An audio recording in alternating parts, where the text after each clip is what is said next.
Welcome sa ating masusing paghimay sa paksang ito. Kung pag-uusapan natin ang kamalig ng palay ng Hilaga o ang Rice Granary of the North, alam na natin agad kung aling probinsya yan, di ba? Sobrang sikat ng Isabela pagdating sa masaganang ani at syempre sa sipag ng mga magsasaka rito. Pero naisip nyo ba minsan na parang ang sosyal at napakamaharlika naman ng pangalan niya para sa isang agricultural na lugar? Sa kwentong ito, aalamin natin kung paano nga ba nakuha ng probinsyang ito ang kanyang regal at sikat na titulo. Tara, umpisa na natin! So bakit nga ba may maharlikang pangalang Espanyol ang ating Rice Granary of the North? Dito papasok yung isang nakakatuwang kabalintunaan o paradox sa heograpiya natin. Isipin nyo ha, isang napakalago at saganang sentro ng agrikultura sa Pilipinas, pero ipinangalan sa isang reyna sa Europa na, to be honest, ni minsan ay hindi man lang nakatungtong sa lupaing ito. Paano nga ba nagtagpo yung dalawang magkalayong mundong ito? Ang galing lang isipin, di ba? Okay, simulan natin ang pag-ungkat dito. Unang bahagi, ang maharlikang misteryo. Isang reyna sa Europa at isang probinsyang tropikal. Punta naman tayo sa susunod na kabanata ng kwento natin. Ikalawang bahagi, ang Dekreto Real ng 1856, paghubog sa isang bagong probinsya. Bumalik muna tayo sa kalagitnaan ng ika-19 na siglo noong mga 1850s. Noong panahong iyon, patuloy na namamayagpag as in sobrang lakas talaga ng industriya ng tabako sa Hilaga. Dahil dito, yung dating malawak na lambak ng Cagayan naging sobrang laki na niya at naging masyadong mahirap ng pamahalaan. Kailangan na talaga nila ng bagong sentrong pang-administratibo.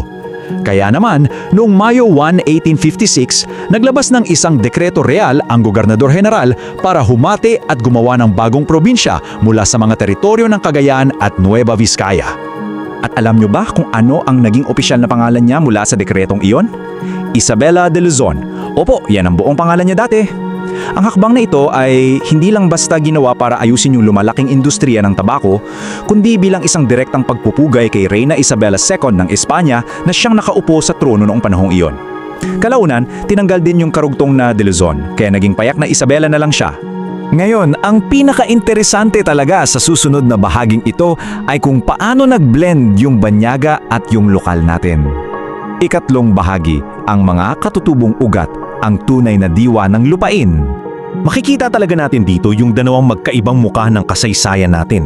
Sa isang banda, nandyan yung maharlikang pangalan at yung mga pang-administratibong pangangailangan ng isang monarkiya mula sa kabilang dulo ng mundo.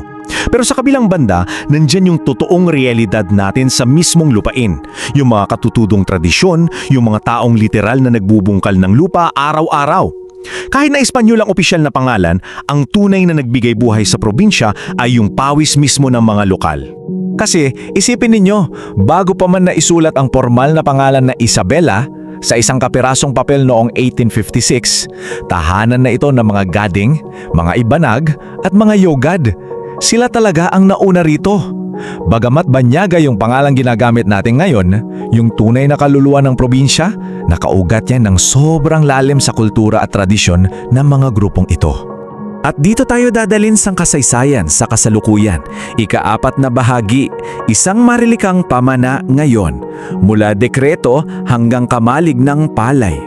Bumagsak ang imperyong Espanyol, marami nang dumaang iba't ibang panahon pero nanatili yung pangalan. May isang makapangyarihang sipi na bumubuod dito, sabi niya, ang kasaysayan ay madalas isinusulat sa pangalan ng mga namuno, ngunit isinasabuhay ng mga nagbubungkal ng lupa. Grabe, sapol na sapol, di ba?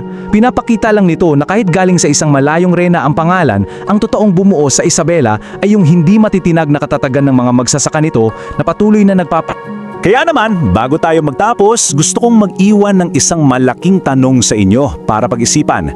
Dapat ba nitong panatilihin ang maharlikang pangalan o mas makabuluhan kaya kung magkakaroon ito ng mas lokal na pagkakakilanlan? Ano sa tingin nyo?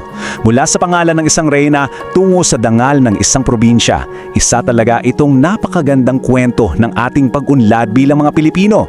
Kung nagustuhan niyang paghimay natin sa kasaysayang ito, i-follow nyo kami para sa marami pang masustansya at malalalim na kwento. Hanggang sa muli! Kung nagustuhan mo ang kwentong ito, huwag kalimutang i-like ang video, mag-subscribe at i-on ang notification bell para sa iba pang alamat at kwentong bayan. I-share mo rin ito para mas marami pang Pilipino ang makaalala ng kagandahan ng ating mga kwento.